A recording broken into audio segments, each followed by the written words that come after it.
there, welcome. My name's Phyllis, and today I'm going to be trying to make the famous Walkaway dress. This is part of a challenge put out by Stede, Canada. If you aren't familiar with this dress, it was originally published by Bonnet in 1952, and they very heavily marketed this pattern as something that you could make so quickly that you could start it after breakfast and then walk away in it to go to lunch. It's been re-released by Bonnet in modern times, but the new version apparently isn't quite the same as the old one, and it has some pretty mixed reviews. So Stephanie has very kindly provided a tracing of the pattern for everybody who's participating in the challenge, for us all to try to test out Bonnet's claims 70 years later and have a little bit of a contest to see who can make it the fastest. Okay, game day. I'm all prepared for my speed run. I've got all my fabric ironed. I've got my bias binding here all set to go. I've got the dog walked. I've got my breakfast. What else do I need? I bought some more fabric yesterday and I had to stay up late washing and ironing it after I got back from my friend's house. But luckily the time change was last night, so I got an extra hour of sleep. Otherwise, I would probably not be ready to do this right now. I would be starting way, way late. I do have a game of D&D at 2 p.m. So I have a hard limit of when this needs to be done by, and I will either pass this challenge or I will fail and I will have to finish it tomorrow night or something after work. So fingers crossed that I can get this dress done and wear it to Dungeons and Dragons later today. Okay, time to start the timer at 8:26.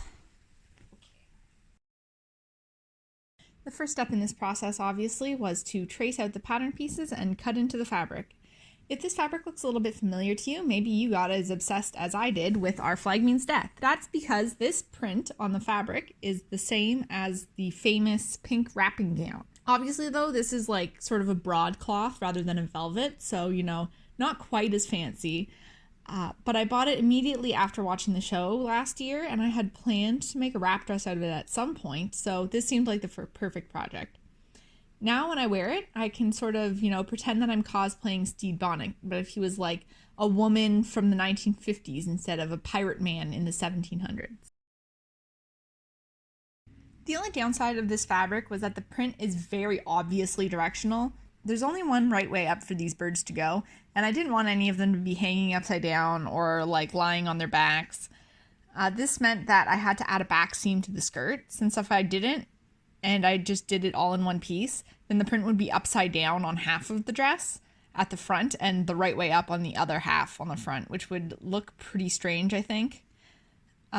This also meant I had to be pretty picky about how I placed the other pieces, and I realized the day before that I actually didn't have enough fabric, so I had to run out to the store, which is in another town, to try to pick out a fabric that matched the bias binding that I had already bought to match the blues in the print.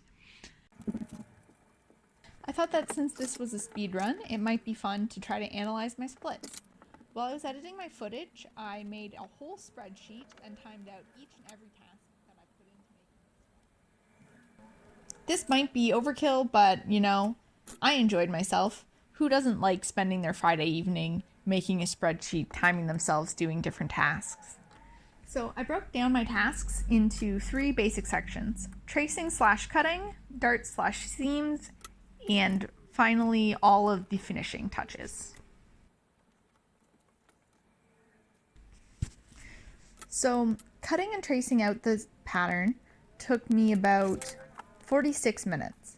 This included the skirt, which I ended up doing in 2 pieces, and adding the seam allowance to that back seam of the skirt because I had forgotten to do it on the pattern itself. But that only actually took me 5 minutes to add and cut out, so I don't think that was probably all that big a deal. I think the longest part of that was actually just tracing out the skirt because I had to do it on the floor, which is a little bit less convenient than doing it on the table, but my table isn't quite big enough for that whole big skirt. Also because the fabric is very thin, I was having a hard time like making sure it actually stayed flat as I was cutting it and it wasn't like bunching up underneath. Altogether, the seams and darts took me 52.5 minutes. That was 28 minutes of doing all of the darts, and then the rest of that was all of the other seams, including pinking and zigzagging over the edges. I just did that because, I want this dress to be stable. I guess I could have just pinked them, but I don't trust my, washing machine very much. So I want to reinforce it a little bit extra. And, the darts probably, I was a little bit more careful than absolutely necessary with them. I did a lot of ironing in there, and I pinned everything to really make sure I got them really precise.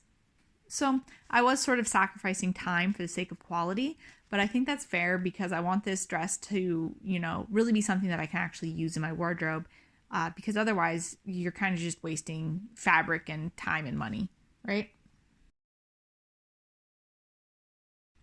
Also, the back seam on the skirt only took me 12 minutes, even though I actually decided to do a French seam on it. I did the French seam again because I want it to be really stable and I want it to look nice, even though that usually takes much longer than just, pinking a seam or something like that. But it's just a straight line, so it's not too bad. And, not too big of a time loss to make sure that I have a dress that actually looks, good and also normal. I was worried that I wouldn't have enough bias binding for the whole dress, so to get around it, I finished the sides of the front pieces by just folding them over twice. I think this was probably a little bit faster than the bias binding actually was as well. Okay, quick little try on. So far, so good. Now for hemming and all the fucking bias binding, which should take ages and ages. I think I'm at about 2 hours now already, so, I don't think I'm going to be winning any world records here. Before I did my speedrun attempt, I did do a few mock-ups. The provided pattern was intended for a bust size 32, and I'm only a few inches larger than that, like a 35, 36. So I decided to just try altering it without actually like sizing the whole pattern up. Surprisingly, the only alterations I ended up making were to take length out of the pattern. I made the back piece of the pattern 4 centimeters shorter, and I took 2 centimeters out of the front between the bust and the waist, and then I also took 2 centimeters out of the shoulders, and I also sloped them a little bit more because I have very rounded shoulders. I also took about 4 inches off the skirt, so that's quite a lot of length overall, and I'm pretty average height, so I'm not sure if Butterick just had a really tall fit model at the time, or maybe I'm just short-waisted or what.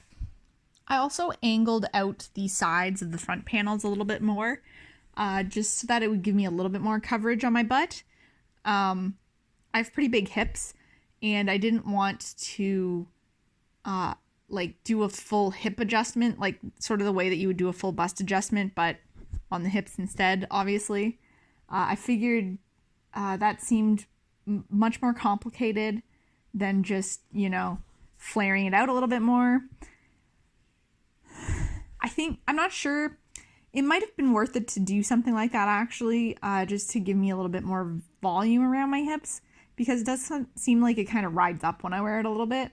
I'm not sure if that solution would actually fix my problem or not, but maybe if I make it again. And for my final split, I'm going to talk about the finishings. So this was the largest section of the dress by far. In total, I'm counting it as 2 hours and 9 minutes. This includes the bias binding, the closures, as well as hemming. So the bias binding took 49 minutes for the whole dress. Now, the front side edges, I guess, that are concealed underneath the skirt, I did do by folding over, which is a slightly different way. And that only took me 4.5 minutes to do those. So I really think that bias binding is, at least for me, not the fastest way to finish a seam. Maybe if I was a quilter and I had lots and lots of practice doing bias binding all the time, I don't know, it probably would have been a lot faster, I suppose, since it's not something I use in my regular sewing usually, except maybe on like inside seams where I don't care about how they look that much. The hemming of the half circle skirt took me 44 minutes. You know, I think that's just because it's a long hem and it's a curve, which always is sort of a pain in the neck to try to hem for me. I also didn't, you know, let it hang or anything like that, but I'm not too worried about it, to be honest. The hem in the pattern, it tells you to use a seam binding and then use a blind hem stitch to hem the skirt. However, I didn't have any seam binding and I didn't have enough bias tape left over that wouldn't show through the fabric anyways. So what I did was I did a single fold and then I zigzagged that down to cover up all the raw edges. And then I did another fold again and did a blind hem stitch on that. Then the other part of the finishing touches was doing the closures. So the loops on the front of the dress, it asks you to basically fold your bias tape in half and sew it into sort of a tube and then use those to hold on to the buttons. And I tried to do this with the whole piece of bias binding, but then they were kind of too big for the buttons. So like the loop itself was too thick to fit underneath the buttons, basically. So I ended up cutting that in half and basically repeating the process so that, you know, I sewed it into a strip with no edges, like raw edges visible on it. And then I used those for loops instead. So, you know, that probably doubled my time almost doing that, just for that part of the task. Sewing on the buttons also took a little while, I suppose. But, you know, 27 minutes overall, I guess, isn't that bad, because it's only 3 buttons. My biggest time save on this whole project was probably using that bra hook clasp thing instead of actually sewing on individual hooks and eyes, which seemed like it would be a huge pain in the ass to do. It literally took me like less than 30 seconds to sew those on. Also, I think that particular finding came out of my great-grandmother's stash. If I'm right about where that box in my parents' basement came from anyways. So that means that it could even be, you know, some hooks from the 50s. But, I mean, they could also be from the 90s, which is probably a little bit more likely in reality. But, you know, I can dream, I guess. Okay, it's stopped the clock at 12 after 1, and I'm all finished. Here is the final dress. I don't think I'll be able to give it a test run out in the wild until the spring probably. Maybe even June, depending on how the weather goes. Stephanie Canada might live in Florida, where it is, you know, sundress weather all year round. But I live in Canada, where we are not so lucky.